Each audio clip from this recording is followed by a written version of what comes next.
ಎಲ್ಲರಿಗೂ ನಮಸ್ಕಾರ. ಥಟ್ ಅಂತ ಹೇಳಿ ಕ್ವಿಜ್ ಕಾರ್ಯಕ್ರಮಕ್ಕೆ ತಮಗೆಲ್ಲ ಸ್ವಾಗತ. ಎಲ್ಲರಿಗೂ ಕೃಷ್ಣ ಜನ್ಮಾಷ್ಟಮಿಯ ಶುಭಾಶಯಗಳು. ಕೃಷ್ಣ ಇಡೀ ಭಾರತಕ್ಕೆ ಅತ್ಯಂತ ಪರಿಚಿತನಾದ ಮಹಾನುಭಾವ, ನಮಗೆಲ್ಲ ಗೊತ್ತಿರುವಂಥ ವಿಚಾರ. ನಮ್ಮ ಕನ್ನಡ ಕ್ಷೇತ್ರಕ್ಕೆ ಬಂತು ಅಂದರೆ ಕೃಷ್ಣನ ಬಗ್ಗೆ ಆಳವಾಗಿ ಅಧ್ಯಯನ ಮಾಡಿ ಚಿಂತನ ಮಂಥನ ಧ್ಯಾನಗಳನ್ನು ಮಾಡಿದಂಥ ಬಹುದೊಡ್ಡ ಕವಿ ಅಂದರೆ ಸಂತ ಕವಿ ಅಂತಲೇ ಹೆಸರಾದಂಥ ಪುತಿ ನರಸಿಂಹಾಚಾರ್ ಪುತಿನ ಅವರು.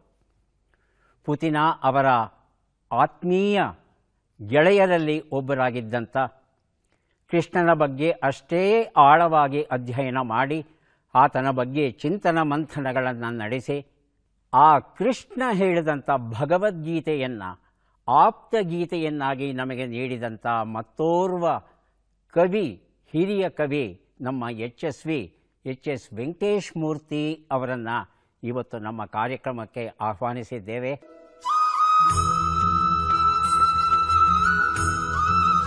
ಭಗವದ್ಗೀತೆಯನ್ನು ಆಪ್ತಗೀತೆಯನ್ನಾಗಿ ನಮಗೆ ನೀಡಿದಂಥ ಮತ್ತೋರ್ವ ಹಿರಿಯ ಕವಿ ನಮ್ಮ ಎಚ್.ಎಸ್.ವಿ. ಅವರ ತಾಯಿ ತಂದಿಟ್ಟಂಥ ಹೆಸರು ಹೊರತಾಗಿ ಅವನು ಕಪ್ಪಿಗಿದ್ದಾನೆ ಅಂತ ಕೃಷ್ಣ ಆಗಲಿಲ್ಲ. ಗೋಪಾಲನಿಗೆಂದರೆ ಬರೀ ಕೊಳಲೂದುವುದಲ್ಲ, ಆಪ್ತಗೀತೆ ಅನ್ನುವುದು ಭಗವದ್ಗೀತೆಯ ಪರ್ಯಾಯ. ನಮ್ಮದು ಸ್ವಾರ್ಥ ಇದೆ ಇದರಲ್ಲಿ. ಇದನ್ನು ಓದಿಬಿಟ್ಟು ಮತ್ತಷ್ಟು ಕೃಷ್ಣನ ಒಳನೋಟವನ್ನು ನಮಗೆ ನೀವು ಕೊಡಬಹುದು. ಕೃಷ್ಣ ದೇವರು ಮತ್ತು ಮನುಷ್ಯ.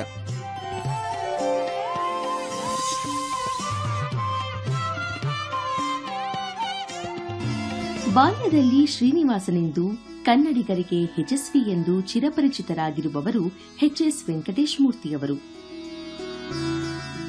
ಶಿವಮೊಗ್ಗದ ಹೊದಿಗೆರೆ ಗ್ರಾಮದಲ್ಲಿ ಜನಿಸಿ ಅಲ್ಲಿಯೇ ಪ್ರಾಥಮಿಕ ವಿದ್ಯಾಭ್ಯಾಸವನ್ನು ಪೂರೈಸಿದ ಇವರು ಮೆಕ್ಯಾನಿಕಲ್ ಇಂಜಿನಿಯರಿಂಗ್ನಲ್ಲಿ ಡಿಪ್ಲೊಮಾ, ಬಿಎ, ಎಂಎ ಪದವಿಯನ್ನು ಪಡೆದುಕೊಂಡಿದ್ದಾರೆ.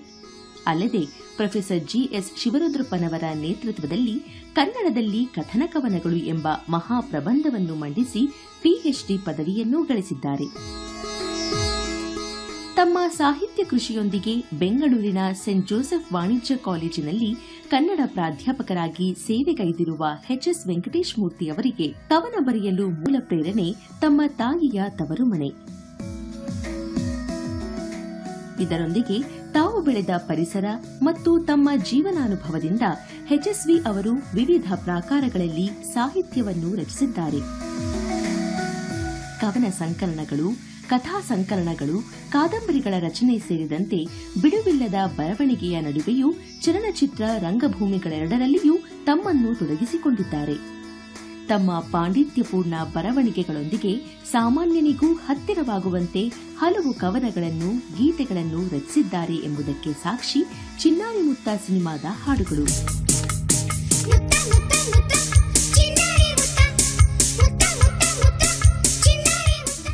ಪಾರಂಪರಿಕ ಕಾವ್ಯದಲ್ಲಿ ಅವರು ಆಳವಾಗಿ ಹೊಕ್ಕುವಂತೆ ಆಧುನಿಕ ಚಿತ್ರಣಗಳೂ ಸಹ ಅವರ ಸಾಹಿತ್ಯದಲ್ಲಿರುವುದನ್ನು ಗಮನಿಸಬಹುದು.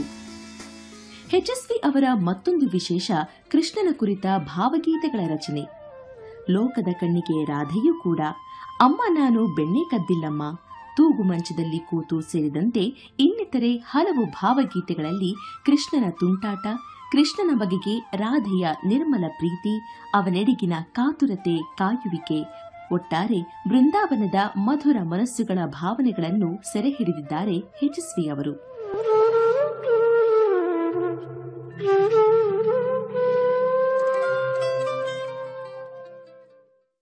ತಮ್ಮೆಲ್ಲರ ಪರವಾಗಿ ಎಚ್.ಎಸ್.ವಿ. ಅವರನ್ನು ಇವತ್ತಿನ ಕಾರ್ಯಕ್ರಮಕ್ಕೆ ಸ್ವಾಗತಿಸ್ತಾ ಇದ್ದೇವೆ. ನಮಸ್ಕಾರ ಸರ್, ಹೇಗಿದ್ದೀರಿ? ಪರವಾಗಿಲ್ಲ ಅಂತ ಹೇಳ್ಬೋದು. ತುಂಬ ಸಂತೋಷ.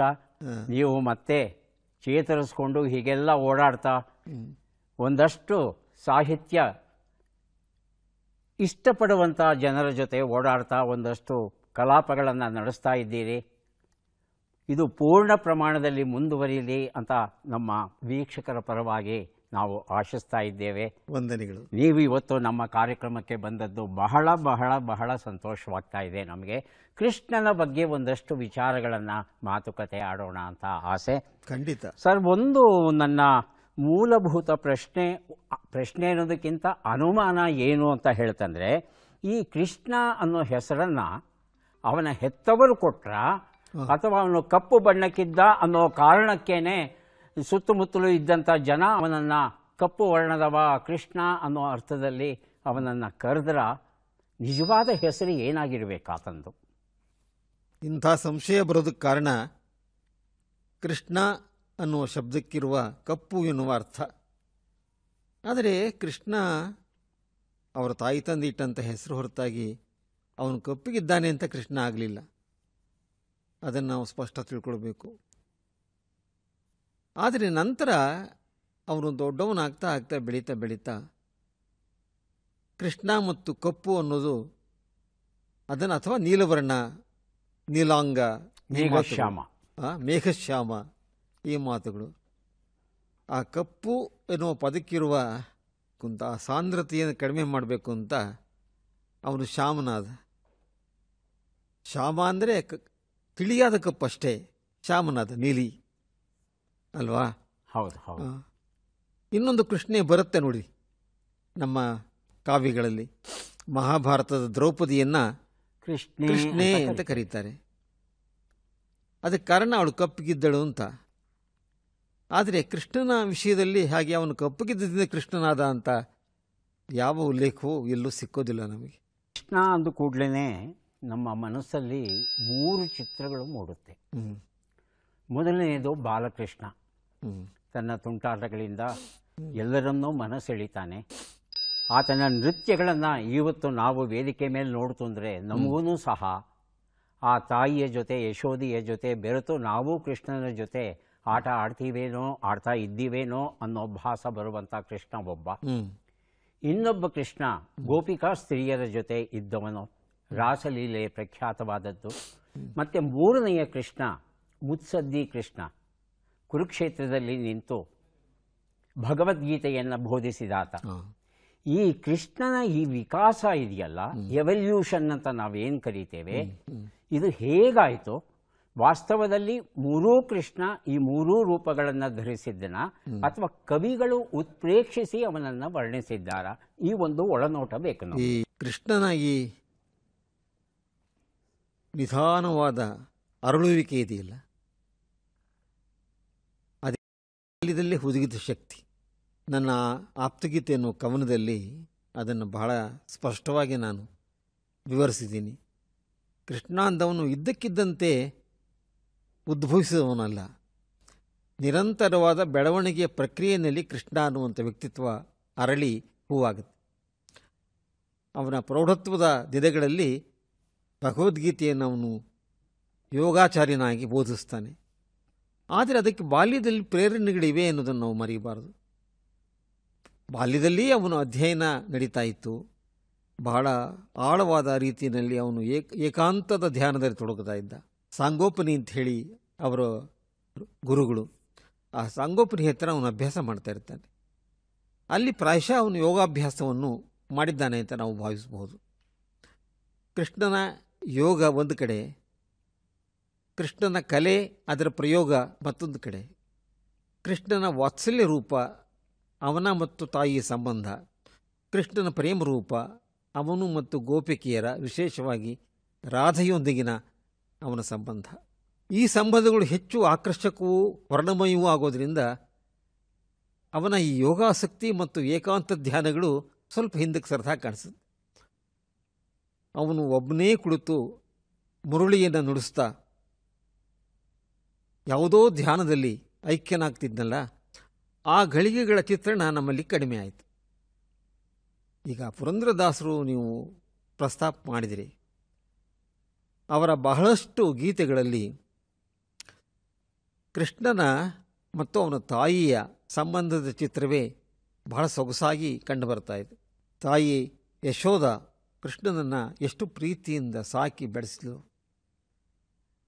ಆ ಮುಗ್ಧ ಬಾಲಕ ಕೃಷ್ಣ, ಅವನ ತುಂಟಾಟಗಳು, ಅವನು ಹಾಲು ಬೆಣ್ಣೆಯನ್ನು ಕದಿಯುತ್ತಿದ್ದ ಸಂಗತಿಗಳು, ಅದನ್ನು ಇಷ್ಟಪಟ್ಟು ಇಷ್ಟಪಡದವರಂತೆ ತೋರಿಸಿಕೊಳ್ಳುವ ಗೋಪಿಯರು, ದೂರು ಕೊಡುವ ಗೋಪಿಯರು, ತಾಯಿ ಮಗುವಿಗೆ ಶಿಕ್ಷೆ ಕೊಡ್ತೀನಿ ಅಂತ ಹೇಳಿ ಆ ಶಿಕ್ಷೆ ಕೊಡುವ ಸಂದರ್ಭದಲ್ಲಿ ಅವನ ಅದ್ಭುತವಾದ ಶಕ್ತಿಯನ್ನು ಕಂಡು ವಿಸ್ಮಯಳಾಗುವ, ಬೆರಗಾಗುವ, ಒಂದು ಅದ್ಭುತದ ಪರಿವೀಕ್ಷಣೆಯಿಂದ ವಿಚಲಿತಳಾಗುವಂಥ ಚಿತ್ರಗಳು ಎಲ್ಲ ಈ ವಾತ್ಸಲ್ಯದ ಚೌಕಟ್ಟಿನಲ್ಲೇ ಅವನನ್ನು ನಾವು ಹೆಚ್ಚಾಗಿ ನೋಡಿದ್ದೀವಿ.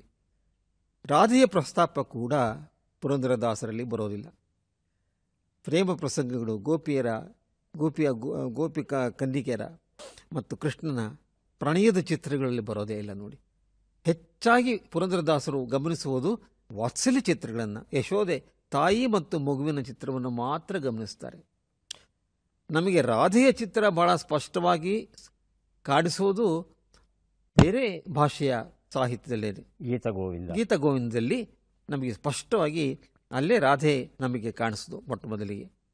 ಅದೊಂದು ಅತ್ಯಂತ ಸುಂದರವಾದ ಕಾವ್ಯ ಗೀತಗೋವಿಂದ.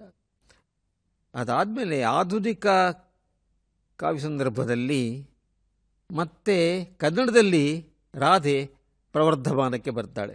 ನೀವೇ ಪ್ರಸ್ತಾಪ ಮಾಡಿದ ಹಾಗೆ ಆಚಾರ್ಯ ಕವಿ, ಸಂತ ಕವಿ, ಭಕ್ತಿ ಕವಿ ಪೂತಿನ ಅವರ ಗೋಕುಲ ನಿರ್ಗಮನದಲ್ಲಿ ಬಹಳ ಮನೋಹರವಾಗಿ ರಾಧಾಕೃಷ್ಣರ ಪ್ರಣಯ ದೃಶ್ಯಗಳನ್ನು ಹಾಡುಗಳ ರೂಪದಲ್ಲಿ ಪೂತಿನ ಚಿತ್ರಿಸ್ತಾರೆ. ಗೋಕುಲ ನಿರ್ಗಮನ ಕನ್ನಡದಲ್ಲಿ ಬಂದಿರುವಂಥ ಅತ್ಯುತ್ಕೃಷ್ಟವಾದ ಒಂದು ಗೀತ ರೂಪಕ, ಹಾಡುಗಳ ಮೂಲಕ ನಟನೆಯನ್ನು ಬಿಂಬಿಸುವಂಥ ರೂಪಕ. ಅದರಲ್ಲಿ ಒಂದು ವಿಷಾದದ ಎಳೆ ಇದೆ, ಅದಮ್ಯವಾದ ವಿಷಾದ.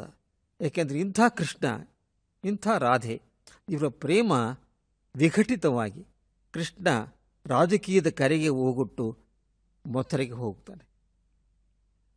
ರಾಜಕೀಯದ ಆಹ್ವಾನ ಒಳ್ಳೆಯದಲ್ಲ ಅಂತ ತಾಯಿ ಮತ್ತೆ ಮತ್ತೆ ಹೇಳ್ತಾಳೆ. ಆದರೆ ಕೃಷ್ಣ ಅನಿವಾರ್ಯವಾಗಿ ಬಿಲ್ಲು ಹಬ್ಬಕ್ಕೆ ಹೋಗಲೇಬೇಕಾಗುತ್ತೆ. ಮಥುರೆಗೆ ಅವನು ಈ ಗೋಕುಲವನ್ನು ಬಿಟ್ಟು ಹೋಗ್ತಾನೆ. ಇದು ನಿರ್ಗಮನ. ಈ ನಿರ್ಗಮನ ಅನ್ನುವಂಥದ್ದು ಒಂದು ದೊಡ್ಡ ತತ್ವವಾಗಿ ಆಮೇಲೆ ನಾವು ನೋಡಬಹುದು. ಆ ನಿರ್ಗಮನ ಈಗಲೂ ಇದೆ. ಇವತ್ತು ಕೂಡ ತಾಯಿ ತಂದೆಯರನ್ನು ಬಿಟ್ಟು ಮಕ್ಕಳು ನಗರಕ್ಕೆ ಹೋಗ್ತಾರೆ, ಅಮೇರಿಕೆ ಹೋಗ್ತಾರೆ, ಇಂಗ್ಲೆಂಡಿಗೆ ಹೋಗ್ತಾರೆ. ಇದೆಲ್ಲ ಕೃಷ್ಣನು ಏನು ಮಾಡಿದನೋ ಅದರ ಮತ್ತೆ ಆಗುವಿಕೆ. ಅಂದರೆ ನಿರ್ಗಮನ ಆಗಿದ್ದು ಒಮ್ಮೆ ಮಾತ್ರ ಅಲ್ಲ, ಭಾರತದ ಸಾಂಸ್ಕೃತಿಕ ಇತಿಹಾಸದಲ್ಲಿ ಇವತ್ತಿನವರೆಗೆ ಈ ನಿರ್ಗಮನ ಆಗ್ತಾನೇ ಇದೆ. ತಾಯಿ ಸಂತೋಷ, ತಂದೆಯ ಆತಂಕ, ತಾಯಿಯ ದುಃಖ, ಪ್ರೇಯಸಿಯ ಅಳಲು, ಯಾವುದೋ ಹೊಸ ಲೋಕದ, ಆಧುನಿಕ ಲೋಕದ ಆಕರ್ಷಣೆ. ಅತ್ತ ಕೃಷ್ಣ ಹೋಗಿದ್ದು, ಅವನು ವಾಪಸ್ ಬರದೇ ಇರೋದು. ಮತ್ತೆ ಮಥುರೆಗೆ ಹೋದ ಕೃಷ್ಣ ಗೋಕುಲಕ್ಕೆ ಬರಲೇ ಇಲ್ಲ. ಬಾಲಕನಾಗಿದ್ದ, ಚಿಕ್ಕ 16 ವರ್ಷದವನು ಅವನು ಹೋದಾಗ ಅಂತ ಇಟ್ಕೊಳ್ಳೋಣ. ಹೋದವನು ಮತ್ತೆ ಅವನು ಯಾವತ್ತೂ ಬರಲಿಲ್ಲ ನೋಡಿ. ಮಥುರೆಗೆ ಹೋದ, ಆಮೇಲೆ ದ್ವಾರಕೆಯನ್ನು ಕಟ್ಟದ, ಆಮೇಲೆ ಹಸ್ತಿನಾವತಿ ಸಂಬಂಧ ಬಂತು ಅವನಿಗೆ. ಕುರುಕ್ಷೇತ್ರ ಯುದ್ಧ ಪ್ರಾಪ್ತವಾಯಿತು. ಆ ಯುದ್ಧ ತಪ್ಪಿಸಬೇಕು ಅಂತ ಸಂಧಿಯ ಪ್ರಯತ್ನ ಮಾಡ್ತಾನೆ. ಸಂಧಿ ವಿಫಲವಾಗುತ್ತೆ, ಮಹಾಯುದ್ಧ ಸಂಭವಿಸುತ್ತೆ. ಆ ಯುದ್ಧ ಸಂಭವಿಸಿದಾಗ ಪ್ರಾರಂಭದ ಮೊದಲು ಯುದ್ಧ ಆಗಬೇಕಾದರೆ ಅರ್ಜುನನಿಗೆ ಮನಕ್ಲೇಶ ಉಂಟಾದಾಗ ಭಗವದ್ಗೀತೆಯನ್ನು ಕೃಷ್ಣ ಬೋಧಿಸ್ತಾನೆ. ಕೃಷ್ಣನ ಈ ಚಾರಿತ್ರ್ಯ ಇದೆಯಲ್ಲ, ಇದೊಂದು ಅಪೂರ್ವ ಚಾರಿತ್ರ್ಯ. ಈ ಬೆಳವಣಿಗೆ ಆಶ್ಚರ್ಯ ಹುಟ್ಟಿಸುವಂಥದ್ದು. ಆದರೆ ನಾನು ಹೇಳಿದ ಹಾಗೆ ಇದು ಒಮ್ಮೆಗೆ ಸಂಭವಿಸಿದ್ದಲ್ಲ, ಇದು ನಿರಂತರವಾದ ಪರಿವರ್ತನಶೀಲವಾದ ಜೀವನದ ಫಲ. ಇವತ್ತಿದ್ದ ಹಾಗೆ ನಾಳೆ ಇಲ್ಲ, ನಾಳೆ ಇದ್ದ ಹಾಗೆ ನಾಡಿದ್ದಿಲ್ಲ. ನಿತ್ಯ ಪರಿವರ್ತನೆಗಳು. ಈ ನಿತ್ಯ ಪರಿವರ್ತನೆಯ ಫಲವಾದಂಥ ಒಂದು ಅದ್ಭುತವಾದ ಸಂಭೂತಿ ಯೋಗಾಚಾರ್ಯನಾದ ಕೃಷ್ಣ ನೋಡಿ ಎಲ್ಲಿಂದ ಎಲ್ಲಿಗೆ ಬಂತು. ಆದರೆ ಆ ಶಕ್ತಿಯೆಲ್ಲ ಬಾಲ್ಯದ ಕೃಷ್ಣನ ಆ ಹುಡುಗತನದಲ್ಲೇ ಅಡಗಿಕೊಂಡಿದ್ದು ಅಂತ ಅನ್ನೋದನ್ನು ನಾವು ಗಮನಿಸಬೇಕು. ಆ ಸೂಚನೆಗಳೆಲ್ಲ ಭಾಗವತದಲ್ಲಿ ಬರ್ತದೆ. ಆಯಿತಾ? ಕನ್ನಡದಲ್ಲಿ ಕೂಡ ಶ್ರೀಹರಿಚರಿತೆಯಲ್ಲಿ ಆ ಸೂಚನೆಗಳನ್ನು ನಾವು ಕಾಣಬಹುದು. ಅಂದರೆ ಎಲ್ಲ ಸೂಚನೆಗಳಿವೆ. ನನ್ನ ಪದ್ಯಗಳಲ್ಲಿ ಕೂಡ ಬಾಲ್ಯದಲ್ಲಿ ಹೇಗೆ ಕೃಷ್ಣ ಮುಂದಿನ ಅವನ ನಿಜವಾದ ಅವತರಣದ ಉತ್ಕೃಷ್ಟತೆಗೆ ಯಾವ ಥರ ಸಿದ್ಧತೆ ಮಾಡಿಕೊಂಡ ಅನ್ನೋದರ ಚಿತ್ರಣ ಕಂಡುಬರ್ತದೆ. 2 ಸಾಲು ಹೇಳ್ತೀರಾ ಸರ್? ಯಾವುದು? ಈ ಕೃಷ್ಣನ ಬೆಳವಣಿಗೆಯ ಬಗ್ಗೆ ತಾವೇನು ಬರ್ತಿದ್ದೀರಿ ಅಂತ. ಆಪ್ತಗೀತೆ ಇದೆಯಲ್ಲೊಂದು, ಅದನ್ನೇ ಹೇಳ್ಬೋದು. ಆಪ್ತಗೀತೆಯಲ್ಲಿ ಒಂದು 2 ಸಾಲನ್ನು ಹೇಳ್ತೀನಿ ನಾನು. ಹೇಳಿ ಸರ್. ಆಪ್ತಗೀತೆ ಅನ್ನುವುದು ಭಗವದ್ಗೀತೆಯ ಪರ್ಯಾಯ. ಅದು ಗೀತೆ, ಇದು ಗೀತೆ. ಅದು ಭಗವದ್ಗೀತೆ, ಇದು ಆಪ್ತಗೀತೆ. ಭಗವದ್ಗೀತೆಯಲ್ಲಿ ಕೃಷ್ಣ ಏನು ಮಾಡ್ತಾನೆ ಅಂದರೆ ಅರ್ಜುನನಿಗೆ ನೀನೇನು ಮಾಡಬೇಕು ಅಂತ ಹೇಳ್ತಾನೆ. ಆಪ್ತಗೀತೆಯಲ್ಲಿ ನಾನು ಏನು ಮಾಡಿದೆ ಅಂತ ಹೇಳ್ತಾನೆ. ಅದು ವ್ಯತ್ಯಾಸ. ನಾನು ಏನು ಮಾಡಿದೆ, ಅದರಲ್ಲಿ ಕೃಷ್ಣನ ಬೆಳವಣಿಗೆಯ ಪರಿಕ್ರಮವನ್ನು ನೀವು ಗಮನಿಸಬಹುದು. ಅದಕ್ಕೆ ಹೊಸ ಒಡಂಬಡಿಕೆ ಅಂತ ಕೂಡ ಹೇಳಿದ್ದೀನಿ ನಾನು ಆ ಪದ್ಯಕ್ಕೆ. ಅಂದರೆ ಮೊದಲು ಒಂದಿತ್ತು ಗೀತೆ, ಈಗ ಒಂದು ಗೀತೆ ಬರ್ತಾ ಇದೆ ಅಂತ. ಆದರೆ ಇದು ಆಪ್ತಗೀತೆ, ನಿಮ್ಮ ಮನಸ್ಸಿಗೆ ಹತ್ತಿರವಾಗುವ ಗೀತೆ, ಆಪ್ತಗೀತೆ. ಗೋಪಾಲನಿಗೆಂದರೆ ಬರೀ ಕೊಳಲೂದುವುದಲ್ಲ ಅರ್ಜುನ. ಬೆಳಗಾದರೆ ಹಸುಗಳನ್ನು ಕೊಟ್ಟಿಗೆಯಿಂದ ಹೊರಕಟ್ಟಿ ಗೋದಲೆ ಬಾಚಬೇಕು. ದುರ್ನಾತ ಹೊಡೆಯುವ ಮುಸರೆ ಬಾನಿ ಖಾಲಿ ಮಾಡಿ ಗಸಗಸ ತಿಕ್ಕಿ ಶುಚಿ ಮಾಡಬೇಕು. 2 ಕೈ ಬಳಸಿ ಸಗಣಿ ಎತ್ತಬೇಕು. ಮುಚ್ಚದೆ ಮೂಗು ಚಿಪ್ಪಲ್ಲಿ ಮೊಗೆದು ಗೋತ ಕೊಟ್ಟಿಗೆ ಮೂಲೆಯ ಕುಡಿಕೆ ಖಾಲಿ ಮಾಡಬೇಕು. ಆಮೇಲೆ 10 ಕೊಡ ನೀರು ಹೊಯ್ದು ಕಡ್ಡಿ ಪೊರಕೆಯಲ್ಲಿ ಕರ ಬಳಿದು ಕಲ್ಲು ಹಾಸಿದ ಕೊಟ್ಟಿಗೆ ಶುಚಿ ಮಾಡಬೇಕು. ಗೋದೆಲೆಗೆ ಮೆದೆಹುಲ್ಲ ಹಾಕಿ ಕಟ್ಟಬೇಕು ಎಳೆಗರುಗಳನ್ನು. ಬಳಿಕ ಸಂಗಡು ರೊಟ್ಟಿ ನಾಷ್ಟ ಬೆಣ್ಣೆ ಸಮೇತ ಮುಗಿಸಿ ಗಡಿಬಿಡಿಯಿಂದ ಕೊಳಲು ಸಿಕ್ಕಿಸಿಕೊಂಡು ಟೊಂಕಕ್ಕೆ ನವಿಲಗರಿ ಇಟ್ಟುಕೊಂಡು ಕೋರೆ ರುಮಾಲಲ್ಲಿ ಮಳೆಗಿರಲೆಂದು ಹೊದ್ದು ಬಣ್ಣಗಂಬಳಿ ಕೌದಿ ನಡೆಯಬೇಕು ಮಂದೆಯ ಹಿಂದೆ ಹಸಿರುಗೊಪ್ಪಿನ ಕಾರ ಕಣಿವೆಗೆ. ಥಳ ಥಳ ಹರಿಯುತ್ತಿದ್ದಾಳಲ್ಲಿ ಯಮುನೆ. ಹೀಗೆ ಕೃಷ್ಣ ತನ್ನ ಬಾಲ್ಯವನ್ನು ಚಿತ್ರಿಸಿ ಯಾವ ರೀತಿ ನಾನು ಗೋಪಾಲನಾದೆ. ಈ ಗೋಸೇವೆ ಪಾಲನೆ ಅಂತನ್ನೋದು ಒಂದು ವಿಶೇಷವಾದ ಕರ್ಮ, ಸೇವೆ.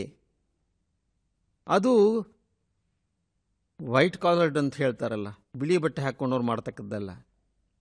ಆದರೆ ನಾನು ಇದನ್ನು ಮಾಡಿದೆ ಅಂತ ಅಂದರೆ ಯಾವುದನ್ನು ನಾವು ಸರ್ವೀಸ್ ಅಂತ ಹೇಳ್ತೀವಲ್ಲ, ಅದು ಕೃಷ್ಣನಲ್ಲಿ ಹೀಗೆ ಶುರುವಾಯಿತು. ಪಶುಪಾಲನೆ, ಪಶು ಸೇವೆ, ಪಶು ಸಾಂಗೋಪನೆ. ಹಾಗೆ ಅವನು ಮಾಡಿದ್ರಿಂದಲೇ, ನಾವಿದನ್ನೆಲ್ಲ ಮಾಡಿದ್ರಿಂದಲೇ ಆದೆ ಯಾದವ. ಯಾದವ ಆಗಲಿಕ್ಕೆ ಹೀಗೆ ಕಾರಣ ಆಯಿತು ಅಂತ ಹೇಳ್ತಾನೆ ಅವನು. ಹೀಗೆ ಯಾದವನಾದದ್ದು ಮುಂದೆ ಗೋಕುಲಕ್ಕೆ ಅನಿಷ್ಟಗಳು ಸಂಭವಿಸಿದಾಗ ಅವನ್ನೆಲ್ಲ ಕೃಷ್ಣ ವಿಚಿತ್ರವಾದ ತನ್ನ ಶಕ್ತಿಯಿಂದ ನಿವಾರಿಸಿದ್ದು, ಹೋರಾಟ ಮಾಡಿದ್ದು. ಹೀಗಾಗಿ ಅವನು ಕಾದವ ಆಗ್ತಾನೆ. ಯಾದವ ಬಿಕಮ್ಸ್ ಕಾದವ. ಕಾದವ ಯುದ್ಧ ಮಾಡಿದವನು ಮತ್ತು ಕಾಪಾಡಿದವನು. ಓ, ಕಾದವ, ಕಾದಿದವನು. ಹೌದು, ಬರುತ್ತೆ. 3ನೇದು ಇಷ್ಟರ ಮಧ್ಯೆ ಒಂದು ಏಕಾಂತ ಧ್ಯಾನ ಇದೆ. ಗೋಕುಲದಲ್ಲಿ ಯಾವುದೋ ಒಂದು ಮರ ಇದೆ. ಆ ಮರದ ಹತ್ತಿರ ಹೋಗಿ ಮರದ ಮೇಲೆ ಒಬ್ಬನೇ ಕುಳಿತು ಏಕಾಂತದಲ್ಲಿ ನಾನು ಕೊಳಲೂದುವುದನ್ನು ಅಭ್ಯಾಸ ಮಾಡಿದೆ. ಸಾಂದೀಪನಿ ಎನ್ನುವಂಥ ದೊಡ್ಡ ಋಷಿ ಹತ್ತಿರ ಕುಳಿತು ಅವನ ಪಾದಮೂಲದಲ್ಲಿ ಯೋಗಾಭ್ಯಾಸ ಮಾಡಿದೆ. ಹಾಗೆ ಮಾಡಿದ್ರಿಂದ ನಾನು ಶ್ರಾವಕನಾದೆ. ಯಾದವ, ಕಾದವ, ಶ್ರಾವಕ ಪದ್ಯವನ್ನು ನಾನು ಅದರಲ್ಲಿ ಇಷ್ಟು ಮಾತ್ರ ಹೇಳ್ತಾ ಇದ್ದೀನಿ. ಇಷ್ಟು ಮಾಡಿದ್ದಾದಮೇಲೆ ಕುರುಕ್ಷೇತ್ರ ಬಂತು. ನಾನು ಪಾಂಡವರ ಮನೆಯಲ್ಲಿ ಏನೆಲ್ಲ ಕೆಲಸ ಮಾಡಿದೆ ಅಲ್ವಾ, ದಾಸರಲ್ಲೂ ಬರುತ್ತೆ ಅದು. ಆ ಗೋವುಗಳನ್ನು ಕುದುರೆಗಳನ್ನು ತಿಕ್ಕಿದ್ದು, ತೊಳೆದಿದ್ದು, ಹುಲ್ಲು ಹಾಕಿದ್ದು ಕುದುರೆಗಳಿಗೆ, ಯುದ್ಧದಲ್ಲಿ ಕುದುರೆಗಳನ್ನು ಕಾಪಾಡಿದ್ದು, ಇದೆಲ್ಲ ಮಾಡಿದ್ರಿಂದ ಅವನು ಸೇವಕ, ಯಾದವ ಕಾದವ, ಶ್ರಾವಕ ಸೇವಕ. ಕೊನೆಯಲ್ಲಿ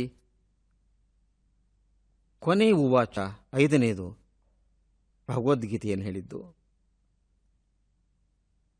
ಆಗ ಅವನು ಯೋಗಾಚಾರ್ಯ. ಹೀಗೆ ಬೇರೆ ಬೇರೆ ಫೇಸಸ್ ಇದೆ ಕೃಷ್ಣನಲ್ಲಿ. ಇದೆಲ್ಲವೂ ಒಂದಕ್ಕೊಂದು ಸಂಬಂಧಿಸಿದೆ. ನಾನಿದೆಲ್ಲ ಮಾಡಿದ್ರಿಂದಲೇ ಇವತ್ತು ಕೃಷ್ಣನಾದದ್ದು ಅಂತ ಹೇಳ್ತಾನೆ. ಅಂದರೆ ಯಾವುದಿದೆಯೋ ಈ ಚಾತುರ್ವರ್ಣ್ಯ ಅಂತ ಅನ್ನುವಂಥದ್ದು, ಆ ಚಾತುರ್ವರ್ಣ್ಯದಲ್ಲಿ ವ್ಯಕ್ತಿಯು ಮಾಡಬೇಕಾದ ಕೆಲಸಗಳಿವೆಯಲ್ಲ, ಆ ಎಲ್ಲ ಕೆಲಸಗಳನ್ನು ತಾನೇ ಮಾಡಿದ್ದು ಅಂತ ಹೇಳ್ತಾರೆ. ಒಬ್ಬನೇ ತಾನೇ ಮಾಡಿದ್ದು. ಸೇವೆಯನ್ನು ಮಾಡ್ದ, ಸಾಧನೆಯನ್ನು ಮಾಡ್ದ, ಕಾದಿದವನಾದ. ಅದೊಂದು ಕ್ಷತ್ರಿಯರ ಕೆಲಸ ಆಗಿತ್ತದು. ಸೇವೆ ಶೂದ್ರರ ಕೆಲಸ ಅಂದ್ಕೊಂಡಿದ್ವಿ ನಾವು. ಆದರೆ ನಾನು ಶೂದ್ರರ ಕೆಲಸನೂ ಮಾಡಿದೆ, ಬ್ರಾಹ್ಮಣರ ಕೆಲಸನೂ ಮಾಡಿದೆ, ಕ್ಷತ್ರಿಯರ ಕೆಲಸನೂ ಮಾಡಿದೆ. ಈಗ ಉಳಿದಿರೋದು ಈ ಎಲ್ಲಕ್ಕೂ ಮೀರಿದ, ಚಾತುರ್ವರ್ಣ ಮೀರಿದ ಪಂಚಮ ವೃತ್ತಿ, 5ನೇ ಸ್ಥಾನ. ಆ ಕೆಲಸನೂ ಮಾಡಬೇಕು, ನಾನು ಈಗ ಮುಂದೆ ಮಾಡ್ತೀನಿ ಅಂತ ಹೇಳ್ತಾನೆ ಕೃಷ್ಣ. ಇದು ನೋಡಿ ಹೇಗೆ ಒಂದು ರೀತಿ ಬೆಳವಣಿಗೆಯ ಹಂತವನ್ನು ತೋರಿಸ್ತಾ ಹೋಗುತ್ತೆ. ಇದೆಲ್ಲ ಮಾಡಿದ್ರಿಂದಲೇ ನಾನು ಕೃಷ್ಣನಾದೆ. ಕೃಷ್ಣ ಯಾರು? ದೇವರು, ಮನುಷ್ಯನು? ಕುಮಾರವ್ಯಾಸ ಹೇಳುತ್ತಾನೆ, ಕೃಷ್ಣ ದೇವರು ಮತ್ತು ಮನುಷ್ಯ. ಹಾಗಾಗಿಯೇ ಅವನು ವರವನ್ನು ನೀಡುತ್ತಾನೆ, ಮಕ್ಕಳಂತೆ ಆಟವನ್ನು ಆಡುತ್ತಾನೆ. ಹಾಗಾಗಿಯೇ ದ್ರೌಪದಿಗೆ ಅಕ್ಷಯ ವಸ್ತ್ರ ನೀಡಿ ಸಲಹುವ ಗೋಪಾಲ ರಾಧೆಯೊಂದಿಗೆ ಚೇಷ್ಟೆಯನ್ನು ಮಾಡುತ್ತಾನೆ. ಪೂತನಿಯನ್ನು ವಧಿಸಿದವ, ತನ್ನ ತಾಯಿ ಯಶೋದೆಗೆ ಬಾಯಲ್ಲೇ ಬ್ರಹ್ಮಾಂಡ ತೋರಿಸಿದವ, ತನ್ನ ಆತ್ಮೀಯ ಗೆಳೆಯರೊಡನೆ ಬೆಣ್ಣೆ ಕದ್ದು ತಿನ್ನುತ್ತಾನೆ. ಬೆಣ್ಣೆ ಕುಡಿಕಿಗಳಿಗೆ ಕಲ್ಲೆಸೆದು ಕುಚೇಷ್ಟೆ ಮಾಡುತ್ತಾನೆ.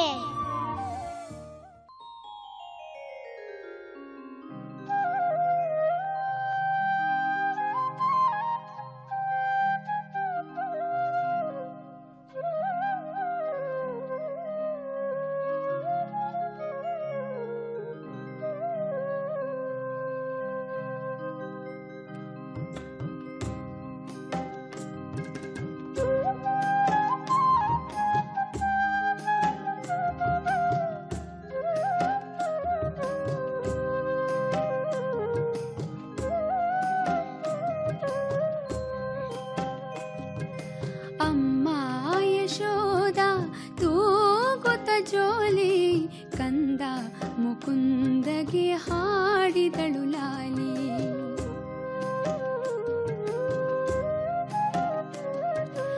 ಅಮ್ಮ ಯಶೋದ ತೂಗುತ್ತ ಜೋಲಿ, ಕಂದ ಮುಕುಂದಗೆ ಹಾಡಿದಳು ಲಾಲಿ.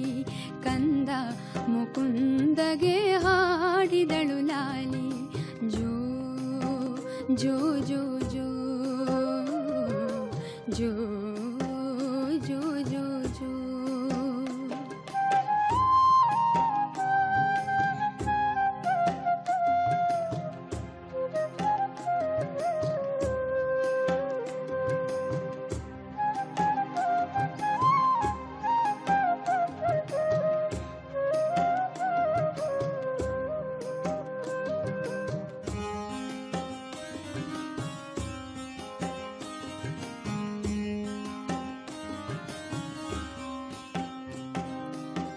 ನಮ್ಮ ಕಂದಮ್ಮಗೆ ಬರಲಮ್ಮನಿತೆ, ನಮ್ಮ ಕಂದಮ್ಮಗೆ ಬರಲಮ್ಮನಿತೆ. ತಾವರೆ ಕಣ್ಣ ಮುತ್ತಿಡಲಮ್ಮನಿತೆ, ತಾವರೆ ಕಣ್ಣ ಮುತ್ತಿಡಲಮ್ಮನಿತೆ. ನಿದ್ದೆ ತೂಗುತ್ತಿದೆ ಬಾಳಿವೆ ಕಣ್ಣು, ನಿದ್ದೆ ತೂಗುತ್ತಿದೆ ಬಾಳಿವೆ ಕಣ್ಣು. ಅಲುಗಿದೆ ಕೆಂದುಟಿ ನಿದ್ದೆ ಬಂತಿನ್ನು, ಅಲುಗಿದೆ ಕೆಂದುಟಿ ನಿದ್ದೆ ಬಂತಿನ್ನು. ಅಮ್ಮ ಯಶೋದ ತೂಗುತ್ತ ಜೋಲಿ, ಕಂದ ಮುಖ ಮುಕುಂದಗೆ ಹಾಡಿದಳು ಲಾಲಿ, ಕಂದ ಮುಕುಂದಗೆ ಹಾಡಿದಳು ಲಾಲಿ. ಜೋ ಜೋ ಜೋ ಜೋ ಜೋ ಜೋ ಜೋ ಜೋ.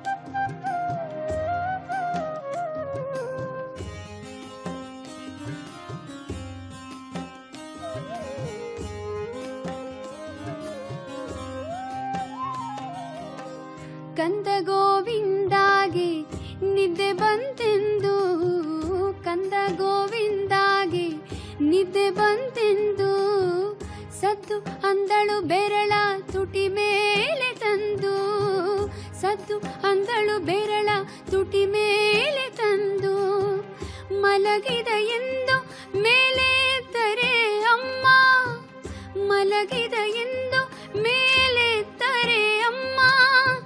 ಕತ್ತಿತ್ತಿಲಗುತ್ತಾನೆ ಸೂರನ ಶ್ಯಾಮ, ಕತ್ತಿತ್ತಿಲಗುತ್ತಾನೆ ಸೂರನ ಶ್ಯಾಮ.